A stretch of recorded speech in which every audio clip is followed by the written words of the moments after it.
The movie begins with Henry sitting alone in a toll booth, working the quiet night shift. When morning breaks, he heads home. His wife, Debbie, welcomes him with breakfast. She's upbeat, almost like she's been waiting for this moment. How was your night? Good. Okay. Are you gonna go with me to Cindy and Bill's this weekend? Sure. I don't want to go to Cindy and Bill's. I want Cindy and Bill to come here. You're talking about kids. Of course I am. Henry, do you still love me? Because I know that you used to. Before Henry gets a chance to answer her question, suddenly there's a loud knock on the door. When Henry opens it, his friend Eddie stands there with a sick-looking man named Joe. Joe is pale, sweating, and clearly not doing well. He keeps vomiting. Debbie, who's a nurse, jumps into action to help Joe, while Eddie asks Henry to come fill in for Joe at their baseball game. Joe's too sick to play, and the team's down a man. As you can see, he's not exactly game ready. So, what do you say? It's November. They keep the field in pretty good shape. Oh. So what do you say? Henry. So where's this game? Near Kaisertown, about 15 minutes away. Just pull right over here. So, hang tight. We'll be right back. What Henry doesn't realize is that Eddie and the others are putting on masks, pulling out guns, and walking into a bank. Henry has no idea a robbery is happening, but soon the alarm goes off, and the guys run off, leaving Henry alone in the car. A police officer nearby sees him and notices something odd. Henry's wearing the same team jersey as the robbers. Look, we know this wasn't your deal, Torn. These people aren't your friends. Why are you sticking up for them? You're looking at 3 to 7, Henry. The court sentences Henry Torn to 3 years in prison for the...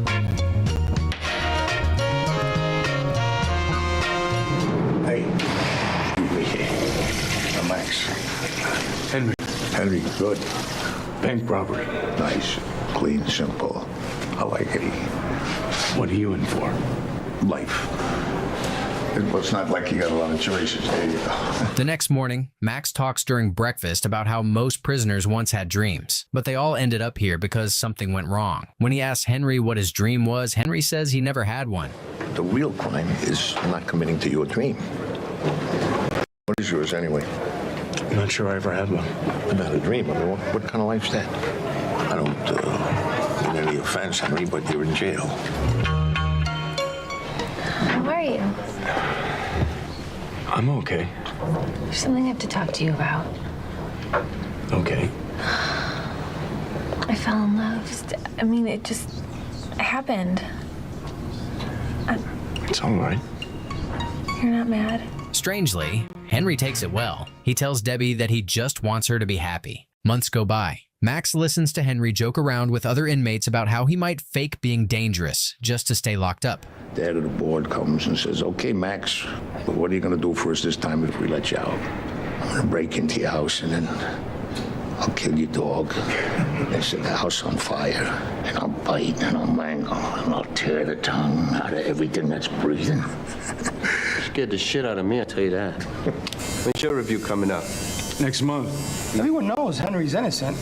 I didn't do the crime. Hey, but you got the time, so you might as well have done it. If you did the time, you might as well have done the crime. I mean, it's skill. You never told me your dream. I'm living it. It's easy living in here. I got nothing to prove. Henry's parole is approved. When he leaves the prison, he visits Debbie's place and is surprised to find Joe being the man of the house. Debbie is pregnant, just as she wished, and Henry is dumbfounded by how things have turned out for her.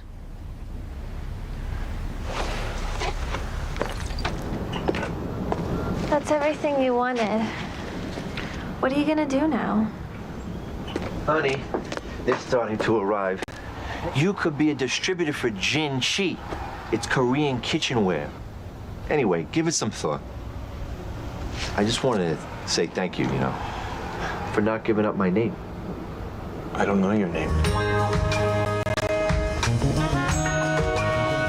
Later, he stands by the bank where everything that happened to him began. Suddenly, he doesn't see a car coming and gets hit by it. The woman driving, Julie, yells at him.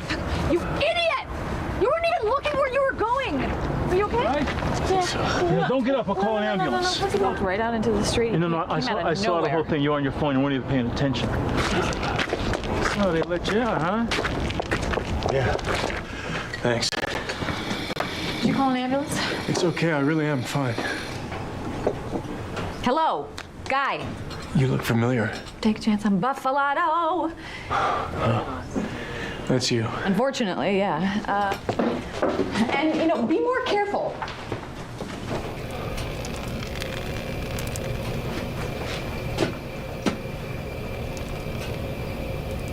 The headline he is reading tells of an attempted bank robbery through a tunnel. Henry quickly goes out and notices the tunnel connecting the bank and the theater across the street.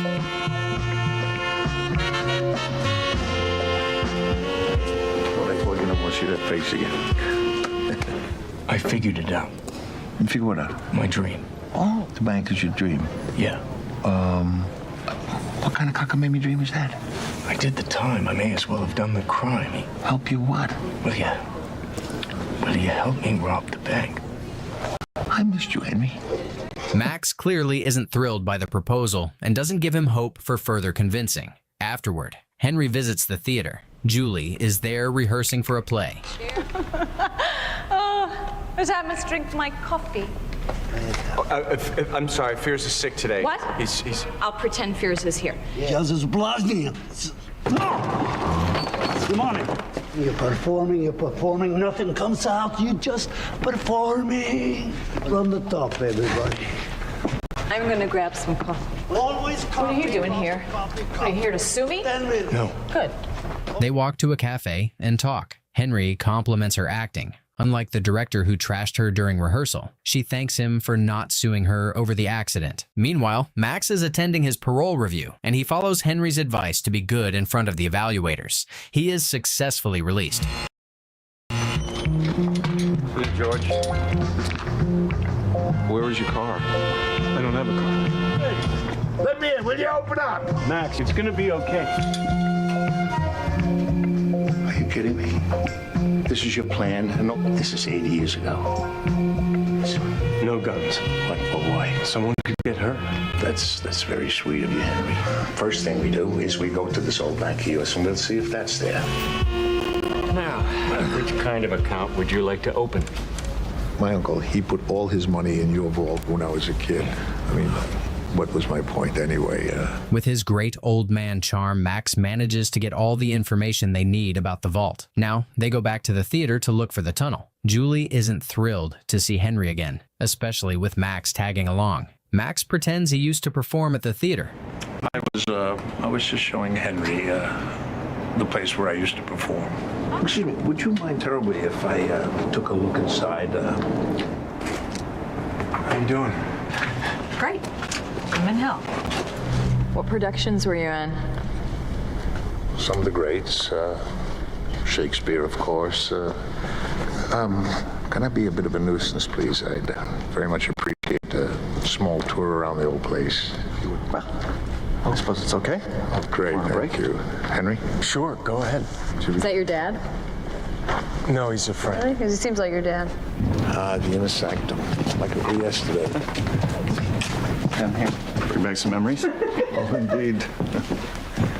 The man giving him a tour backstage, caught in the moment, shows Max where exactly the tunnel was built. Max starts tapping the walls, checking what's behind them. Later, Max and the guide return just as Henry is telling Julie that he recently got out of prison.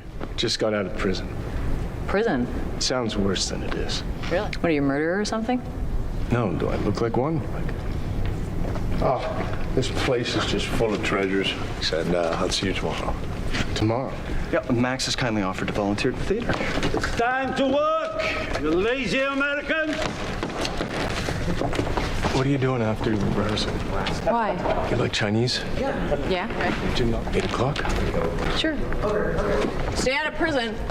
Jula, please. Yes, yes. Later at home, Max brings up their plan to move the tunnel dirt to the roof while Henry gets ready for his date. How do I look? You look like Henry. You gonna be all right? Oh, yeah. We had a great day, kid. Go have yourself a nice dinner. Sorry I'm late. Hi, Henry. Hi. So how was rehearsal? I feel like duck. Problem is, I don't just want to be good. I want to be great. I just don't want my legacy to be a Buffalano commercial. And I gotta get out, before it's too late. Sounds like a plan. I hate fortune cookies. I like them.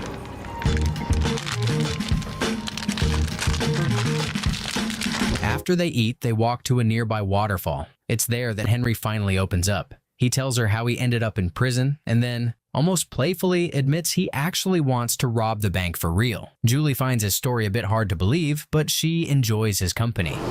You're gonna rob the bank that you already went to jail for robbing? Yeah. Hilarious, Henry. Let's get some ice cream. I can't believe I'm sitting here. Neither can I. God knows, I love my country.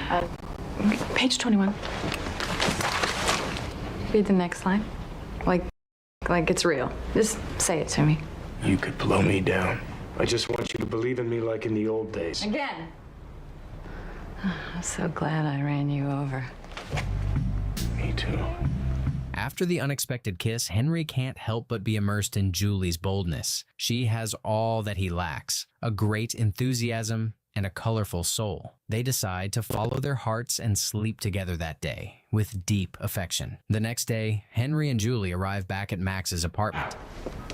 The dirt from the tunnel goes on the roof. It's all right, she knows. She does. I didn't know the dirt from the tunnel goes on the roof. What do you mean you told her? It's okay, Max. No, it is not. It's not kosher. So what were you in prison for, Max? I was a confidence man. So essentially, you make people feel good, and then you rip them off. Aren't you guys worried about getting caught? Well, I like jail. Well, you are a criminal. You're a greedy little criminal. Excuse me.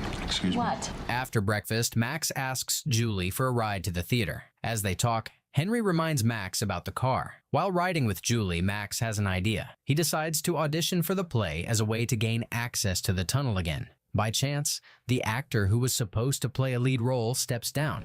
What? We could be digging right now. We could? Yeah, if we were in that damn dressing room. I got an idea. What? What if you played Lepokin? I can't be Lepokin. I'm not an actor. Well, you're not a bank robber either, and you're doing that, aren't you? She said you were a natural. So, a natural is a natural. there has to be another way. No, this is the way. You're gonna be great, I swear to you. What's going on? You unprofessional! Mr. Miladragovic. Shit! The West End. You're a lucky boy. Well, go, yeah. Run, book to that pandering populace. Ha! Goodbye, Derek. I'm sorry. We could have auditions this afternoon. I have a list of... I can't hear you when you're yelling. You mean Henry should play Lepokin? Yes, so just give this a little think here, Julie. Look. Shortly after Henry gets the role, it gives them full access to explore the room that leads to the tunnel. But they soon realize the tunnel job is too much for just 2 people.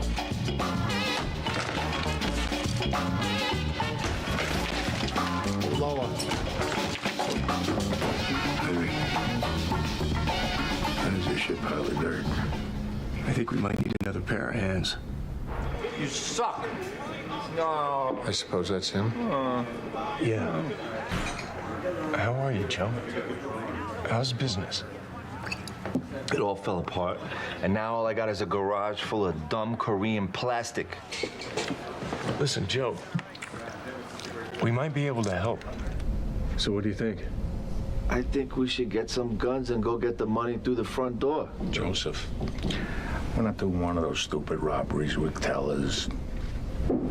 Henry? As they continue digging, Julie starts to understand Henry better. He is dedicated to the role, and he doesn't let the team down. He's also not chasing money. He just wants a fresh start. That girl will come running to easy to running her down like a mouse at the cheese. You got to be. One night, while they are walking home, Henry, Max, and Joe, the police officer who arrested Henry, show up. First I see you guys in the bank. Now I see you coming out of a theater behind the bank. I know what you're up to, gentlemen. So what's on your mind, Frank? Once a month, a truck goes to all our partner banks, takes up all the currency and brings it back home. 8 to 12 million held in our vault. Only a bunch of fools rob that bank any other time. I could help you with the alarms. I could be your guy on the inside. This sounds like a setup, man. Back at the theater, the rehearsal goes on, but the director can't seem to be satisfied with Julie's performance. He constantly pushes her to her limit and even crosses boundaries to insult her. Liar. F you, Derek. Yeah, then show us. Now, if you want to become a great actress, then you have to reveal. Maybe you want to die old, alone, unemployed? Is that what you want? Oh, that's right, Julia. Run! 5 minutes, people. 5 minutes, everyone. Are you okay? I hate him. I'm a good actress. I am a damn good actress. I've heard it my whole goddamn life. What? And I'm cold. Henry and Max are curious about who might be visiting when they hear a knock at the door. It's Joe and Eddie. Joe looks hurt. Eddie says Joe told him everything and now he wants in too. But his approach and attitude are definitely not favored by the old man Max. Who's this guy? I know the whole story, and I don't dig. Somebody tell me who the hell is this guy? I'm in, or you're out. This poor guy doesn't know what he's talking about. He's out. You please get the hell out of that chair. Relax, old man. All right. I know. Right. What do you want, Eddie? The American dream. The next day, Max and Henry go to the theater and learn that opening night is just days away. Henry freezes. He says he's not sure he can go through with the robbery anymore. I can't do it. You can't do what? I can't do this. You forced me out of jail to help you. See, I got through my whole life with my mouth, bullshit. But now I am gonna do something. Do you understand? Take a chance on Buffalado. Oh, I hate this commercial. We have to do it opening night. What? Yeah. So you're leaving? I was thinking we could meet. What? I was thinking California.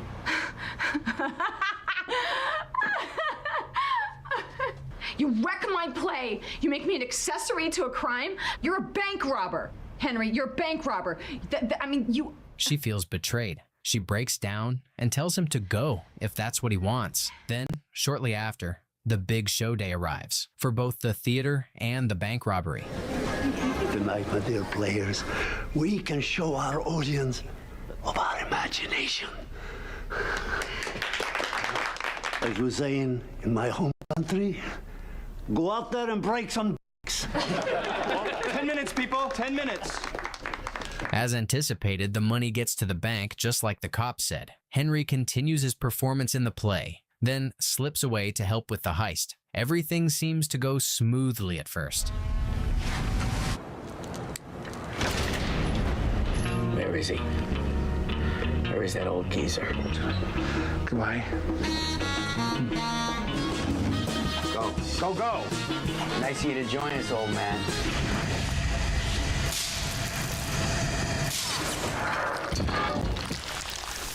Welcome to my world, bitches.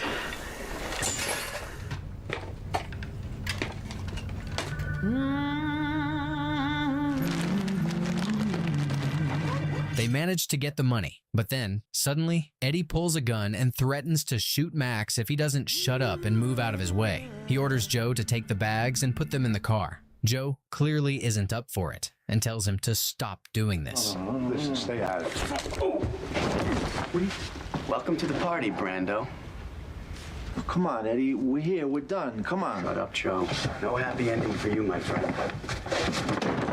Oh, you animal! Ah!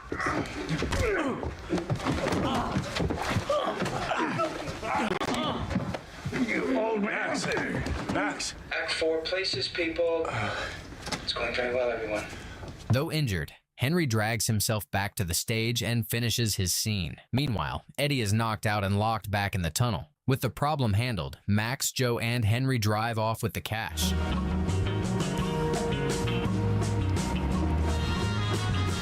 Stop the car. Joe, stop the car. Stop the car, Joe. What the hell are you doing? Just leaving. I'll be seeing you. What's going on? Let's get the hell out of here. Drive. Don't speed. Facing the crowd and Julie, Henry tells her he came back. He says even though it's not part of the script, he wants them to go to Moscow together. He keeps saying he loves her and wants to stay by her side. Julie tries to keep the show moving, but Henry won't stop. Well, you should have gotten on that stupid train. You made a mistake. I'm not telling you how I feel. No, don't pretend you care about me. You think this is about money? Yes. It's never been about money. You know that. My sister! You need any help? Get out! Lepakin, don't you have a train to catch? Get out! The audience watches, engaged and not bothered at all. More people even shout for Julie to say yes and go to Moscow. The director, catching on, asks for the lights to be lowered and tells Julie to give her answer. I'm not afraid. Yes, you are. Of what, Henry? Tell me. Meet me in Moscow.